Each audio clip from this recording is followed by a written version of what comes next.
corps solide qui nous entoure présente une largeur, une longueur et une épaisseur. On dit qu'il possède 3 dimensions. Mais on peut supposer des choses et des êtres qui auraient un nombre différent de dimensions. Un fil si fin que sa largeur et son épaisseur sont négligeables n'a plus qu'une longueur. Il n'a donc qu'une dimension. Et l'on connaît la position d'un point sur ce fil en donnant un seul chiffre, la distance x du point à l'extrémité du fil.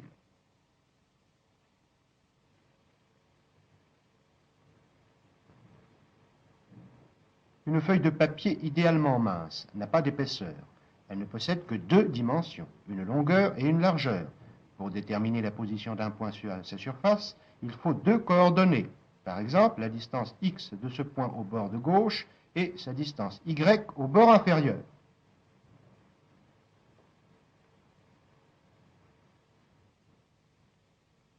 De même, dans une chambre rectangulaire qui, elle, a 3 dimensions, longueur, largeur, hauteur, il faut 3 nombres pour indiquer la position d'un point dans cette chambre. La distance x à un mur, la distance y à un second mur perpendiculaire au premier et la hauteur z du point au-dessus du plancher.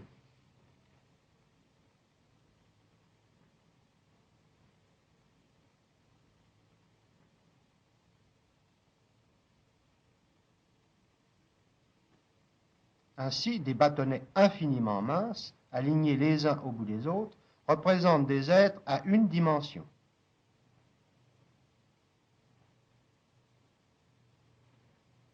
Des rectangles sur une feuille de papier ont 2 dimensions.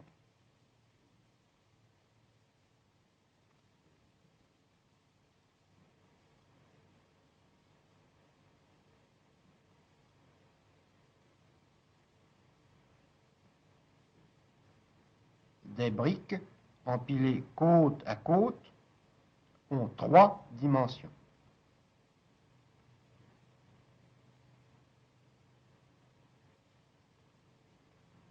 En procédant par analogie, nous pouvons imaginer une 4e dimension. Supposons des êtres infiniment plats, vivant dans les 2 dimensions d'un plan. Ils discerneront fort bien les autres animaux plats qui les entourent, mais ils ne pourront imaginer qu'il puisse exister quelque chose en dehors de leur univers, ni au-dessus, ni au-dessous de leur plan. Des objets qui traversent leur plan, ils ne perçoivent que la section par ce plan. Aussi, lorsque nous plaçons le bout de ce crayon dans leur univers, ils verront là un miracle. S'ils n'imaginent pas que cette matière arrive de leur au-delà, ils croiront qu'elle vient d'être subitement créée sur place.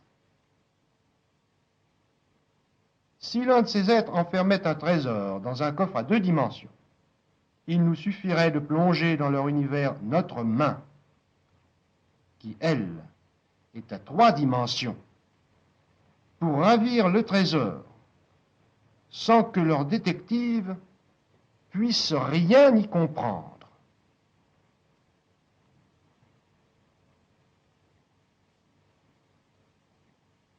De même, s'il y a une 4e dimension, un être qui y vivrait pourrait se manifester à nous d'une manière mystérieuse et incompréhensible. Par exemple, en nous tirant les oreilles, sans que nous puissions voir quoi que ce soit de plus que le bout de ses doigts. Il pourrait se matérialiser dans notre univers tel un génie des contes de fées.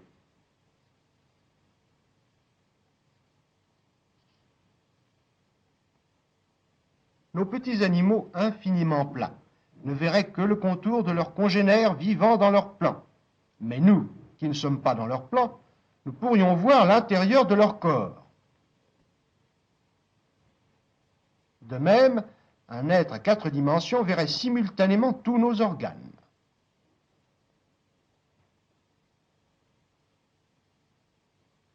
Il pourrait s'amuser à ôter un os de notre squelette sans déchirer nos chairs ni couper notre peau. Mais il lui faudrait tout de même faire un effort pour décoller cet os de nos chairs. Supposons que nous prenions un de ces êtres plats et que nous le reposions après l'avoir retourné. Il occuperait une position symétrique de la première, mais ne pourrait revenir dans son ancienne situation. Cette position symétrique est bien démontrée par le retournement de la lettre G. De même, si dans la quatrième dimension un géant nous retournait de la sorte, nous aurions alors le cœur à droite. La main droite étant à la place de la main gauche, nous écririons à l'envers, et il faudrait un miroir à un habitant ordinaire de la troisième dimension qui voudrait lire notre écriture nouvelle. Considérons maintenant une autre hypothèse, dans laquelle le temps joue le rôle d'une des trois dimensions. Pour des êtres à deux dimensions, le plan où ils vivent est le présent. Le passé s'enfuit au-dessous, le futur leur tombe dessus.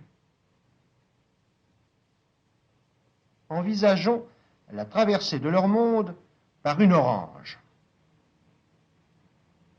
Ils voient d'abord une petite tache qui va en s'élargissant de plus en plus.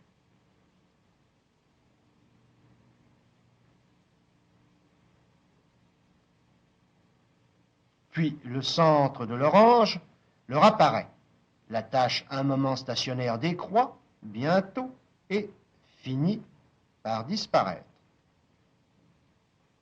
Pour eux, le phénomène orange n'était qu'un disque se modifiant avec le temps.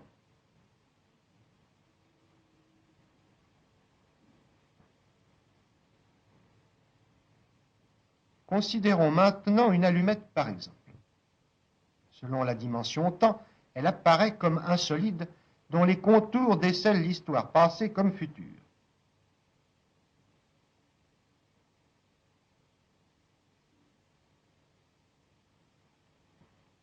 Enflammons cette allumette.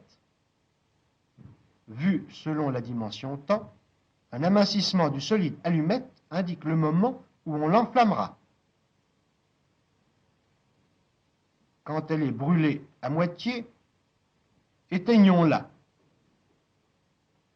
Le solide à 4 dimensions, diminué, redevient rectiligne. À l'échelle atomique, les particules que l'on voit ici se mouvoir dans un plan seraient des fils extrêmement fins, d'une longueur infinie. Le plan présent progresse le long de cet écheveau et à chaque instant, la coupe obtenue donne la position actuelle des atomes. Mais comme nos fils sont très emmêlés, le plan, en se déplaçant, fait paraître mouvoir les atomes. Avec cette hypothèse, il n'y aurait pas dans l'univers d'autre mouvement que la translation du plan présent au travers de la dimension temps. Revenons à l'échelle humaine. S'il nous était possible de percevoir ce solide à 4 dimensions, l'avenir comme le passé serait présent à nos yeux. Ainsi, nous verrions le solide main toucher le solide objet avant que la main ne touchât l'objet.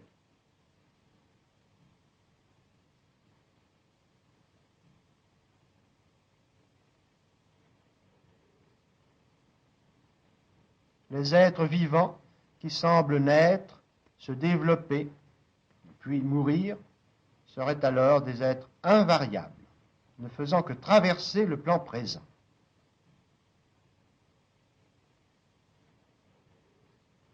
On peut considérer ainsi les portraits d'une même personne aux différents âges de sa vie comme les reproductions de sections à 3 dimensions d'un être à 4 dimensions qui, lui, serait fixe et inaltérable.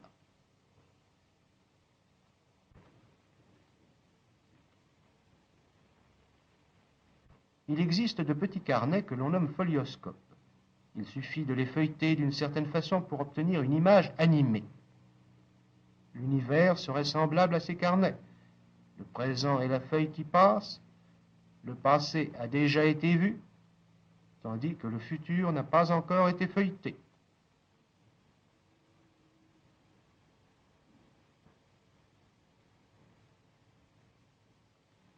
Ces hypothèses correspondent-elles à la réalité?